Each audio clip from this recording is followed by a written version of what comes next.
যে বাড়িতে আমি থাকলাম আগে থাকতো আমার দাদা, তারপরে দাদার দাদা, আমি মরে গেলে থাকবে আমার ছেলে, তারপরে থাকবে আমার নাতিপুতি। তো এটা আমার বাড়ি হইলো কেমনে? আসল মালিক তো একজন, তিনি কে?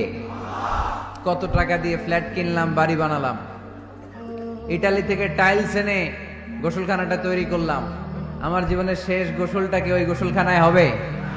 চিল্লায় বলেন। এজন্য আসল ঘর হচ্ছে কবরের ঘর। কিন্তু আমরা এই মরিচিকার পেছনে ছুটে বেড়াই।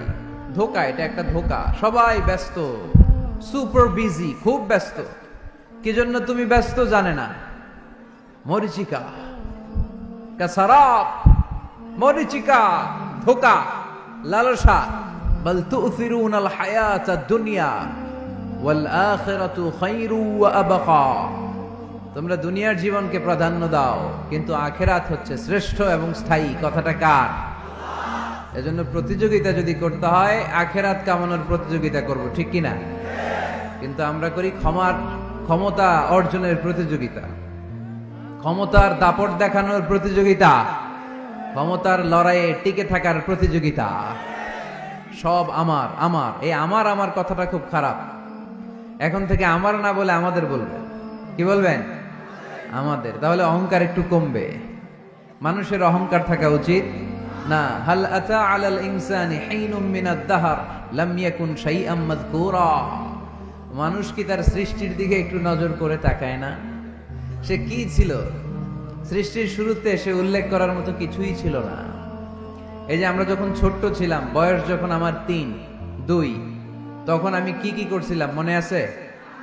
স্মৃতির পাতা হাতড়াতে হাতড়াতে পেছনে যেতে যেতে কত বছর বয়স পর্যন্ত আপনি ঘটনা বা স্মৃতি মনে রাখতে পেরেছেন বলেন? আমি মিজানুর রহমান আজহারি সর্বোচ্চ 3 বছরের, আমার বয়স যখন 3, ততটুকু খেয়াল আছে। এরপরে আমি আর খেয়াল নাই কি হয়েছিল আমার 2 বছর বয়সে। আমার বয়স যখন 6 মাস, I don't know anything about it, কিচ্ছু জানি না। মায়ের পেটের ভেতরে 9 মাস নাকি ছিলাম শুনছি, কিন্তু কি হয়েছে আমি জানি না। আপনি যদি আপনার স্মৃতির পাতা হাতড়াতে হাতড়াতে পেছনে যান, কতটুকু মনে আছে আপনার? কত বছর বয়সে? হ্যাঁ, কয় বছর? 4 বা 5। এর আগের কথা আমরা জানি না। কিন্তু মায়ের পেটের ভেতরে আমার লালন পালন করলো কে? কত ক্ষুদ্র আমি, কত তুচ্ছ আমি, কত নগণ্য আমি। এক ফোঁটা নাপাক পানি থেকে আল্লাহ আমারে তৈরি করলো। Sperm drop, blood clot, little flesh, কিচ্ছু ছিলাম না আমি। জোকের মতো, ব্যাঙের বাচ্চার মতো ছোট্ট মায়ের জরায়ুর দেয়ালে লেপটে ছিলাম। সেখান থেকে আস্তে আস্তে আমারে বড় করলো কে? আমার ভেতরে রুহের ফুৎকার দিল কে? 2টা জিনিস আল্লাহ সেট করে দিল। রুহের ফুৎকার দিল, আর 2 কাঁধে 2 ফেরেশতা দিল, ঠিক কিনা? আবার যখন চলে যাব, রুহও উড়াল দিবে, ফেরেশতারাও চলে যাবে। 2 কাঁধে ছিল যে তোমারে 2 জনা পাহারা, তোমারে একলা থইয়া পলাইছে তাহারা। তোমার 8 কুঠুরি 9 দরজা বন্ধ, এবার হলো রে হলো মুখে আল্লাহ রসুল সবে বলো।